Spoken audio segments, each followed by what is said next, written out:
हाँ जी, अस्सलाम वालेकुम चाचा दियो की हाल है। Welcome back another vlog. आज जनाब 18 मई 2025 ते अबू ज़ैबी वाला बार्डर 140 किलोमीटर रह गया ही तो हुण तकरीबन 6 का टाइम हो गया। अल्लाह रसूल का नाम लैके उठ के टुर वगे आके जनाब सीधे जाके पहलो कीते पैसे चेंज ते पैसे चेंज करने तो बाद भुख लगी आई ते संगियां इन्हां नाल जाके कीता कुट के नाश्ता करने तो बाद सीधे आ गया मार्केट विच आके सब नाल पहलो लाए चाय वाले कप।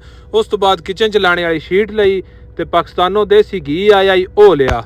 उस तो बाद जनाब दुध ते आटा ते जनाब आलू प्याज जो कोई लेना ही ओ लिया। फिर जनाब रेहड़ी वाले ने आख्या सारा कोई गड्डी च पड़ा, उन्हें उत्ते धर के पानी शानी सारा कुछ जनाब गड्डी च लिया वगाया। मैं आख्या आपे तरतीब कर ला ते सैफ नूं आख्या ATM दा कार्ड दे, मेरे को कार्ड को नहीं ते सऊदी वाले कार्ड तो बगैर वीजा नहीं लांदे, वीजा मुक गया ते सीधा एजेंट कोल आ गया ते एजेंट को ले ने पेपर ते रश को नहीं ते सीधा अंदर टुर गए ते अंदर आके जनाब वेख्या ते रश दी कुत्ती सूई पई। ओए होए होए एंड होया। हुण तकरीबन 10 दा टाइम हो गया तो हुण ਅਸੀਂ ਸਿੱਧੇ फ्रंट ਤੇ ਆ। सारी दिहाड़ गड्डी भी स्टार्ट रही है ते आप भी सीट ते बैठे रहे। 4 ਵਜੇ ਦਾ ਫਸਾ ਆਈ तो हुण 10 हो गए ते अगा आके वेख्या गड्डी की वाले दा कैबन अगो डिग्या पिया ते रश बड़ा आई।